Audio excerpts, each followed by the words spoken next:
तो दोस्त पहले 1-2 मिनट के अंदर में ये डिस्कस कर लें कि आज क्या डिस्कस करने वाले हैं। आज हम डिस्कस करने वाले हैं आपका एक्स के साथ रिलेशनशिप कॉम्प्लिकेटेड होगा, लेकिन उससे भी ज़्यादा कॉम्प्लिकेटेड अगर कोई चीज़ एग्ज़िस्ट करती है तो वो और आपका फंगस के साथ रिलेशनशिप। बारिश का मौसम आ गया है, लोग नदियों के अंदर में पानी भर रहा है, घरों के बाहर जो है पानी भरने लगा है लोगों के। और इसके साथ-साथ जो लोगों को इस मौसम के अंदर में सबसे ज़्यादा तकलीफ़देह जो चीज़ एग्ज़िस्ट करती है, वो है अलग-अलग तरीके के फंगल इन्फेक्शन जो है बढ़ने लगते हैं। क्या ख़ास बात है इस तरीके के मौसम में जो फंगल इन्फेक्शन बढ़ने लगते हैं? क्या है ऐसा कि आप अपने जन्म से भी पहले माइंड यू पैदा होने से भी पहले आप फंगस के साथ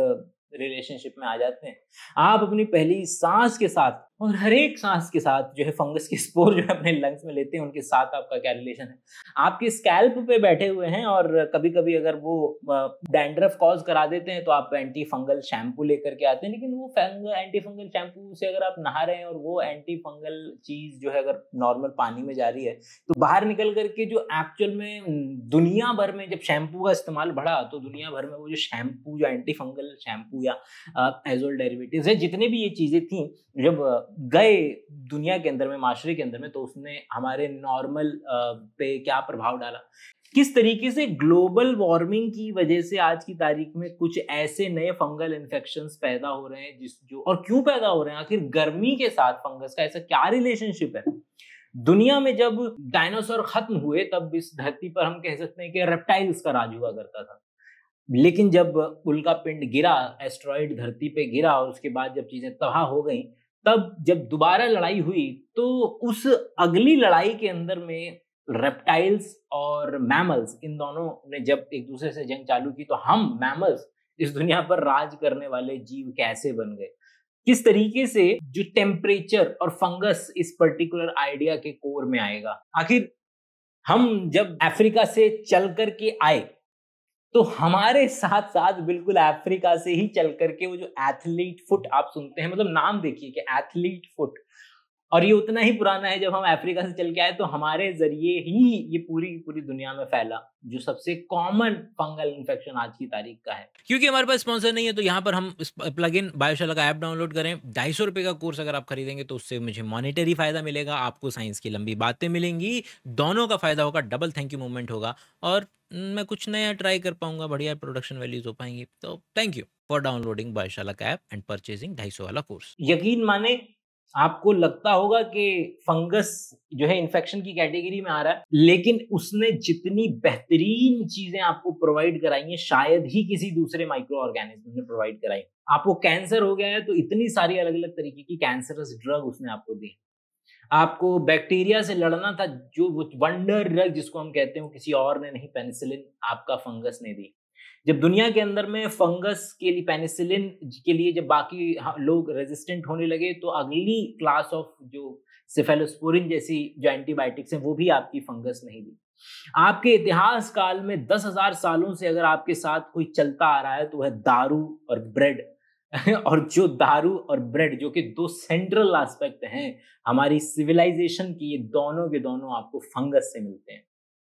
अलग अलग तरीके की दारू हो, उसके सेंटर में उसको कन्वर्ट करने वाला ऑर्गेनिज्म आपका फंगस ही है। आपके माइक्रोबायोम जो आपके पेट में, अक्सर उसका सारा का सारा क्रेडिट जो है वो आपके बैक्टीरिया ले जाते हैं, बट अगर देखा जाए तो उसमें बहुत ही बेहतरीन चंक फंगस का भी आपको मिलेगा। आपको ब्लड क्लॉट बनवाना हो या ब्लड का क्लॉट डिसॉल्व करवाना हो, दोनों में आपका फंगस काम कर देगा। आपने किसी का ट्रांसप्लांट किया है, आपको इम्यूनोसप्रेसिव ड्रग्स चाहिए या इम्यूनोमोड्यूलेटर चाहिए, प्लीज गो टू फंगस, वो आपकी हेल्प करेंगे। और ये बात समझ के आपको बहुत बहुत ज्यादा आश्चर्य होना चाहिए कि हम किसी भी प्लांट से इतना नहीं करीब हैं जितना कि हम किसी फंगस के करीब हैं। इवोल्यूशनरी हिस्ट्री के अंदर में आसान भाषा में अगर आपका मशरूम मीट की दुकान पे मिले तो ज्यादा बेहतर है कंपेयर टू आपका किसी प्लांट की सब्जी की रेडी पर मिलता है, और जो कि अक्सर मिलता है। बटन मशरूम हम जब लेने जाते हैं या दूसरे तरीके के मशरूम जो हम लेने जाते हैं वो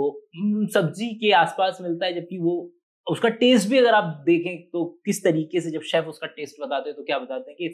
मीठी टेस्ट है इसका। जरा इवोल्यूशनरी हिस्ट्री में हम फंगस के ज्यादा करीब हैं एज कंपेयर टू प्लांट। और जो कि एक मेन वजह है कि हम फंगस को ट्रीट नहीं कर पाते हैं। फंगस का अगर कोई इन्फेक्शन होता है तो उसको ट्रीट करना इसलिए मुश्किल है क्योंकि वो हमारे जैसा है। आपका ब्लड प्रेशर बढ़ा हो तो ड्रग आ जाएगी फंगस से, आपका लिपिड प्रोफाइल सही करना हो तो ड्रग आ जाएगी फंगस से, अगर आपको डायबिटीज के अंदर में फायदा चाहिए हो तो ड्रग आ जाएगी फंगस से। आई होप कि थोड़ा अंदाजा लग रहा होगा कि आपकी लाइफ से फंगस कितना ज्यादा मिसिंग था, लेकिन आपकी लाइफ शायद किसी भी तरीके से वर्किंग भी नहीं होगी अगर फंगस नहीं होंगे। वो लिटरली एक सेल से आपका सैक्रोमाइसिस सेरेविसी, जिसपे हम सबसे one of the important model organism research के अंदर में, क्योंकि उसमें सभी यूकैरियोटिक वाली प्रवृत्ति हैं, लेकिन वो एक सेल का बना हुआ है तो उस पर रिसर्च करना काफी आसान हो जाता है एज कम्पेयर टू, क्योंकि अधिकतर आपको जब यूकैरियोटिक ऑर्गेनिज्म मिलते हैं तो वो मल्टी सेल्यूलर मिलते हैं, तो उनको हैंडल कर पाना बड़ा मुश्किल है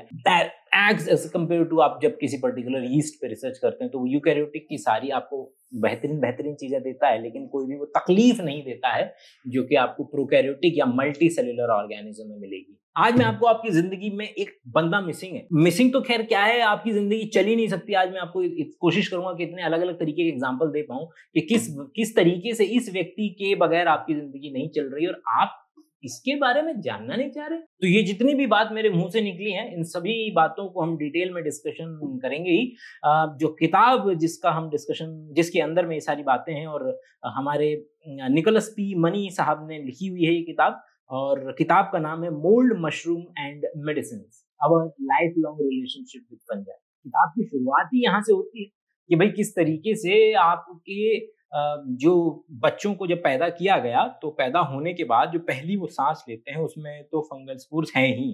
लेकिन उसके अलावा उनके लंग्स के अंदर में से जब डीएनए का एनालिसिस किया गया, यहाँ तक कि जो बच्चे मरे हुए पैदा होते हैं जिन्होंने सांस नहीं ली, उनके लंग्स का भी जब भी एनालिसिस भी किया गया तो उसके अंदर में फंगस का डीएनए मिला। किस तरीके से कि वो जो वेजाइना है और वेजाइना के अंदर में आपका खुद का माइक्रोबायोम होता है और जिसके अंदर में खुद ब खुद आपके फंगस भी मिलेंगे, और वो फंगस किस तरीके से ऊपर एमनियोटिक फ्लूइड में जा सकता है और वहां से बच्चे के मुंह के जरिए उसके लंग्स तक धीरे धीरे पहुंच सकता है। मतलब कि जब आप इस दुनिया में किसी से भी एक्सपोजर नहीं पाए थे, उससे सबसे पहले जो आप एक्सपोजर पाए थे वो एक फंगस का था। अगर आपको लगता है कि यार क्या ही कर लेगा फंगस, किसी व्यक्ति के शरीर में घुस जाएगा तो अगर परेशानी नहीं दे रहा है, तो चलिए एक नया एग्जांपल सुनिए, और ये है कहानी ज़ॉम्बी एंट।